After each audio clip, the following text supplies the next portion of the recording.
Assalamualaikum. Merawat kaktus itu gampang kok. Asal teman-teman tahu bagaimana cara pelakuannya. Simak terus video ini agar kaktus teman-teman tidak gampang mati.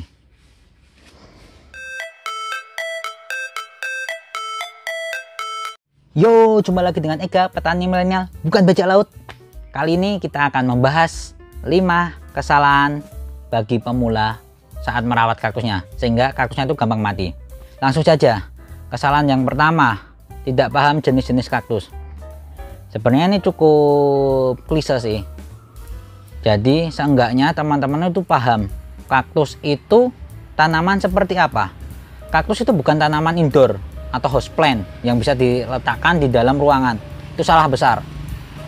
Kalau ada orang yang ngomong kaktus bisa dirawat mungkin di ruang tamu, ya mungkin saja masih bisa. Tapi pertumbuhan bakalan jelek sekali dan itu lama-lama akan mati. Jadi pertama, kaktus itu bukan tanaman indoor atau houseplant. Yang memang selanjutnya harus kita pahami adalah jenisnya. Kaktus itu juga bukan tanaman gurun. Maksudnya seperti ini. Kalau teman-teman bayangkan tanaman gurun itu berarti di gurun Sahara yang isinya pasir semua. Padahal untuk perlu ketahui, kaktus itu tinggalnya memang di tempat kering. Silahkan lihat gambar ini. Nah, itu di tempat kering, tandus, cuma memang masih ada bukit-bukit, terus ada beberapa semak. Nah, kaktus itu butuh naungan. Nanti kita bahas. Selanjutnya, yang mungkin untuk teman-teman yang pengen belajar lebih, yaitu harus paham jenisnya. Misalkan di depan saya ini ada kaktus-kaktus jenis Gymnocalycium. Jenis Gymnocalycium ini cukup doyan air. Sedangkan mungkin untuk kaktus Astro, khususnya di tempat saya ya, dan beberapa teman saya, senior-senior saya juga, Astro itu tidak terlalu doyan air. Jadi bisa saja nanti perawatannya sedikit berbeda antar dua kaktus ini. Yang kedua, yaitu kesalahan memilih pot. Mungkin bagi teman-teman khususnya yang kaum hawa ya, cewek-cewek, ibu-ibu, itu melihat pot keramik tuh lucu-lucu. Maksudnya pot keramik tuh yang mungkin yang porselen atau apalah, yang mungkin seperti ini. Cari yang mungkin bentuknya ada hewan-hewan, kelinci dan gitu-gitulah. Itu terlihat seperti lucu. Tetapi yang harus jadi catatan, kalau misalkan memang mencari pot keramik, cari yang lubangnya gede seperti ini. Wajib ini.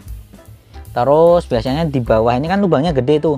Kalau dimasukin media bakalan jatuh ke bawah. Harus dikasih kasa atau kawat gitulah, streamin, agar medianya nggak gampang jatuh, atau mungkin dikasih bebatuan, tumes, batu kerikil, agar medianya intinya jangan sampai jatuh ke bawah. Itu. Terus yang kedua, misalkan memakai pot plastik, tetap juga cari yang lubangnya banyak. Ini contohnya nih pot NKT ya, ini bagus ini. Ini jenisnya apa ini? Jos. Pot NKT Jos. Ada juga pot NKT kaktus tuh yang seperti ini. Nah, seperti ini. Ini kebetulan cetakannya pas lagi kurang bagus. Ini bisa kita bolong lagi. Ini lubangnya cukup banyak ini. Seperti itu ya. Terus untuk teman-teman yang mengharapkan pertumbuhan kaktusnya maksimal, jangan pakai pot keramik.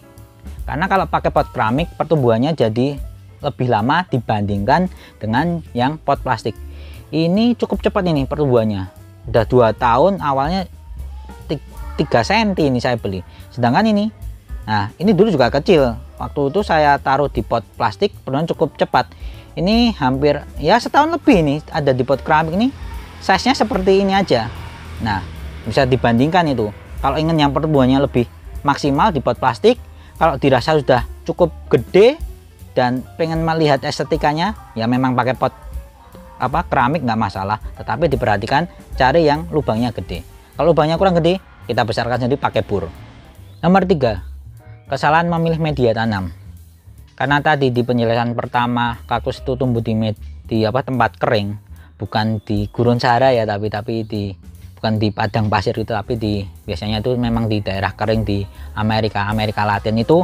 Jadi butuh media yang poros. Media poros itu seperti apa sih? Media yang biasanya banyak mengandung bebatuan atau media non organik atau cenderung ke mineral-mineral. Contohnya ini yang sering saya gunakan adalah pumes yang ukuran kecil-kecil ini. Atau bisa juga menggunakan lava rock, atau di Indonesia terkenal dengan istilah pasir malang, seperti itu ya. Media poros itu ketika kita siram, airnya cepat keluar. dan medianya itu tidak terlalu mengikat air, jadi media di dalam potnya sini itu tidak becek seperti itu. Tetapi ini untuk khusus kaktus yang cukup gede ya.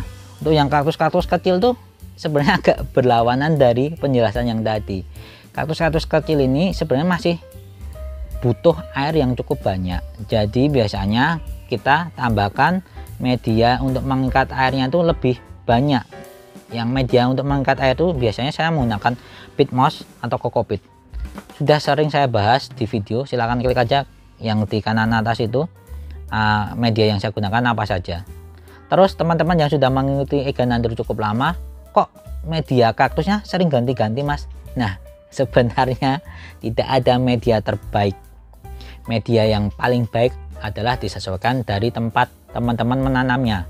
Ini sekarang ada greenhouse saya seperti ini, media yang kemarin itu sudah kurang cocok. Nah seperti itu ya. Jadi prinsipnya adalah poros. Oke. Nomor 4, kesalahan cara menyiram. Nah itu tadi, sebenarnya kita tadi udah paham karakter kaktus seperti apa, potnya yang bagus itu seperti apa, terus media tanam yang bagus tuh harus poros. Yang keempat, cara penyiraman. Ini penting sekali. Penyiraman kaktus, kalau tadi ketiga yang sebelumnya itu udah benar, penyiraman kaktus tuh nggak usah takut-takut. Jangan cuma disemprot pakai sprayer itu ya, semprotan apa untuk memandikan burung itu, jangan. Itu hanya membuat bodi kaktus itu basah aja. Padahal prinsipnya tadi udah teman-teman lihat juga kan, harusnya media ini juga harus basah. Nanti akan saya buatkan videonya, silahkan klik aja itu di kanan atas. Itu cara penyiramannya, ada beberapa metode. Tapi kalau menyiram intinya ya udah guyur-guyur aja, nggak masalah, media harus basah.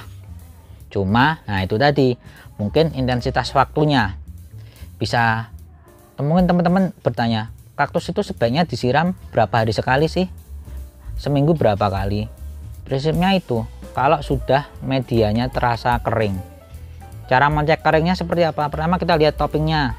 Mungkin untuk topping-topping akadama bakalan lebih kelihatan ya. Kalau masih gelap seperti ini berarti dia masih basah. Ya jelas ini baru aja saya siram. Terus yang ini media pakai topping apa?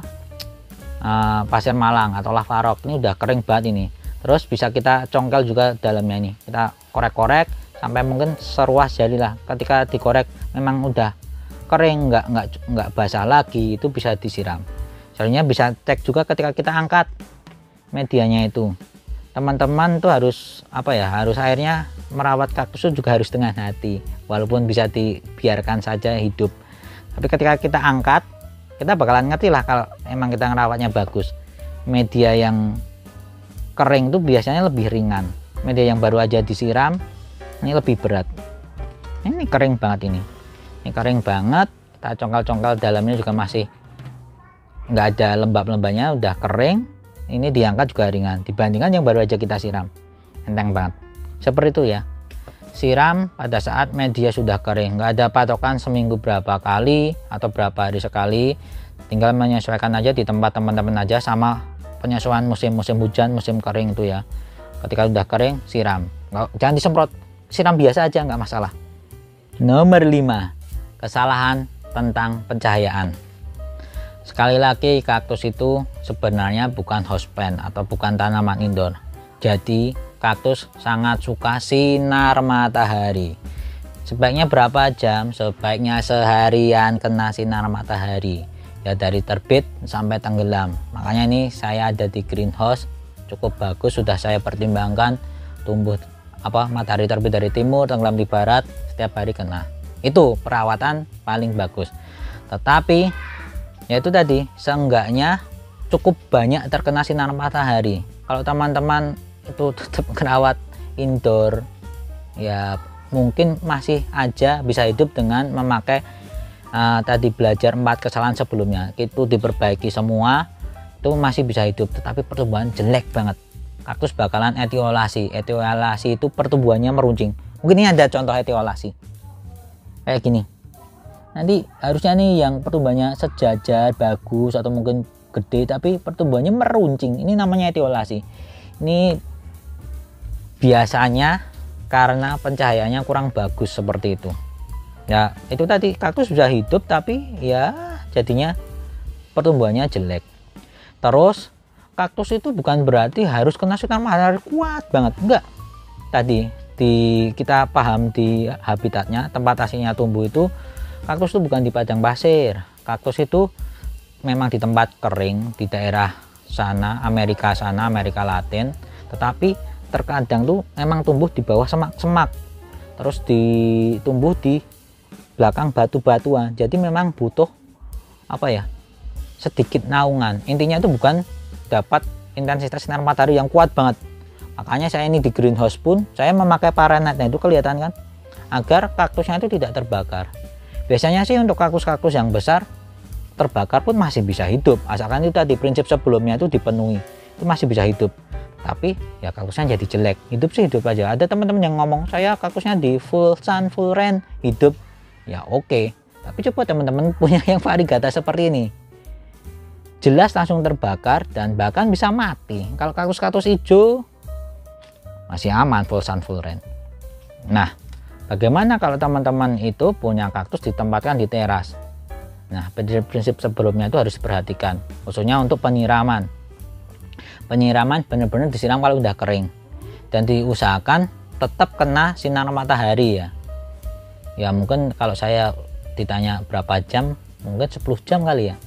Harus kena sinar matahari selama 10 jam. Kalau cuma kena pagi aja, sore aja, mendingan untuk saya pribadi jangan memelihara kaktus. Kalau tetap pengen coba, bisa pakai grow light, tetapi butuh biaya listrik yang besar. Nah, itu tadi 5 kesalahan pemula dalam merawat kaktus.